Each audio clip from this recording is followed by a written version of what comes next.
परमात्मने नमः। प्रिय सभी सनातन धर्म प्रेमियों को स्वामी महेशानंद सरस्वती का सादर वंदे। मित्रों, वीडियो बनाने के अंदर बहुत विलंब हो गया, इसके लिए मैं क्षमा चाहता हूँ। आज का वीडियो श्रावण पक्ष चल रहा है, सावन का महीना चल रहा है भगवान शिव का, और उसी के तहत मैं एक सूक्ष्म रूप में एक छोटी सी कथा सुनाने जा रहा हूं आपको। उस कथा को आप विस्तार से सुनना। एक समय की बात है जब मां जानकी जी का अपहरण हो गया और रावण के द्वारा लंका में ले जाई गई, तो उस समय का एक छोटा सा वृत्तांत है। भगवान शिव और मां पार्वती कैलाश पर्वत पर विराजमान थे और हमेशा कथा सुनती रहती थी मां, और भगवान शिव सुनाते रहते थे।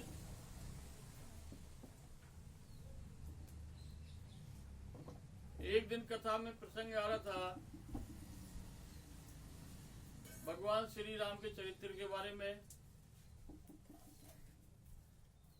तो माता पार्वती जी को संशय हो गया, भ्रम हो गया। आप जिनका चरित्र सुना रहे हो और जिनको परब्रह्म परमात्मा बता रहे हो वो भगवान का ही अवतार है, तो वो सीता जी के लिए विलाप क्यों कर रहे हैं? उनको ये पता नहीं है कि सीता जी कहां पर है। तो इस बात को मैं मानती नहीं। तो भगवान शिव ने कहा, हे सती, हे देवी, आप इस प्रकार का प्रश्न मत करो, क्योंकि राम कण कण में व्यापक है, सर्वत्र है, और मैं भी प्रभु राम का ध्यान सुमरण करता रहता हूं। लेकिन जिद कई बार बहुत बड़ा नुकसान कर देती है, और जिद के साथ साथ यदि संशय हो जाए, भ्रम हो जाए, तो और भी ज्यादा खतरनाक हो जाता है। तो जीवन में कभी संशय और इतना जिद नहीं करे कि काफी नुकसान हो जाए उससे। तो मां पार्वती ने कहा कि मैं तो परीक्षा लेने के लिए जाऊंगी। भगवान शिव ने मना किया कि तू रहने दे, परीक्षा मत लेने जाए, लेकिन मां मानी नहीं। और जहां पर भगवान राम जिस वन के अंदर लताओं से, पताओं से, वृक्षों से, वन जीवों से पूछ रहे थे, हे खगनक मधुकर सैनी, हे पक्षियों, हे मृग, हे लताओं, आपने कहीं जानकी जी को देखा है क्या? जिनके मृग जैसे नयन थे और जो अति सुंदर थी, उनको आप लोगों ने किसी ने देखा हो तो बताओ।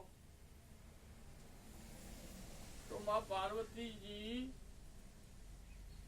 मां जानकी का रूप लेकर और वहां पर मार्ग के अंदर खड़ी हो गई, और उधर से भगवान राम और भगवान लक्ष्मण आ रहे थे। तो भगवान राम बार बार यही पूछ रहे थे वृक्षों से, वन जंतु जितने भी थे, मृग थे, और बहुत सारे पशु पक्षी थे। तो माता जी रास्ते में आकर खड़ी होकर और माता जानकी का रूप लेकर विराजमान हो गई। और जैसे ही भगवान राम मां के समीप आए और मां पार्वती को देखा, तो भगवान राम तो अंतर्यामी है, और वो तुरंत समझ गए कि ये माता जी तो मेरी परीक्षा लेने के लिए आई है। चलो कोई बात नहीं। और जो ही पास में आए तो भगवान श्री राम ने हाथ जोड़कर और प्रणाम कर कर बोले, हे माता, आप अकेली कैसे आ गई? मेरे आराध्य जिनकी मैं पूजा करता हूँ, जो मेरे सब कुछ हैं, भगवान शिव भोले बाबा को कहाँ छोड़कर आ गई? और ये बात जब सुनी तो माता पार्वती को मन के अंदर बहुत गिलानी हो गई, और गिलानी हो गई, और अंदर ही अंदर विचार करने लगी कि अब क्या करूं मैं, ये तो बहुत बड़ा अपराध हो गया। तो अब वो चुपचाप वहां से कुछ नहीं कहकर और कैलाश पर्वत पर वापिस आ गई, और आकर भगवान शिव को प्रणाम कर बैठ गई। भगवान शिव तो त्रिकालदर्शी हैं, उनसे सब कुछ छुपा नहीं है। तो माता जी से पूछा कि देवी कहाँ गए थे, हुई आई आप? उन्होंने कहा हाँ मैं गई थी, लेकिन मैंने तो कुछ भी पूछा उछा नहीं, और मैं वहां से वैसे ही आ गई मैं तो भगवान शिव ने कहा देखो, आपने बहुत बड़ा अपराध किया है। जो प्रभु राम है वो सामान्य मनुष्य नहीं है, वो साक्षात भगवान विष्णु के अवतार है, और माता जानकी साक्षात लक्ष्मी का अवतार है, और भगवान लक्ष्मण शेषनाग के अवतार है। तो इतनी बड़ी गलती आप मेरे कहने के ऊपर भी मानी नहीं, तो मैं आज के बाद आपको पत्नी के भाव से कभी नहीं देखूंगा, क्योंकि मेरे आराध्य भगवान राम ने आपको माता कहकर प्रणाम किया है। तो हे देवी, अब मैं आपसे आपको आज ये बता रहा हूँ कि आज से ही मैं आपका परित्याग कर रहा हूँ।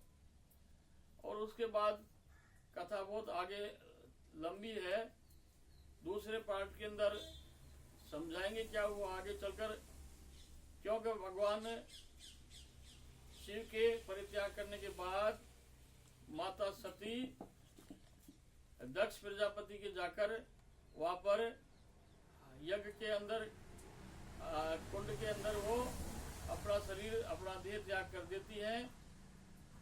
इसी प्रसंग को मैं अगले वीडियो में सुनाऊंगा। इसी के साथ जय जय राधे, जय जय श्री राधे, जय जय श्री राधे श्याम।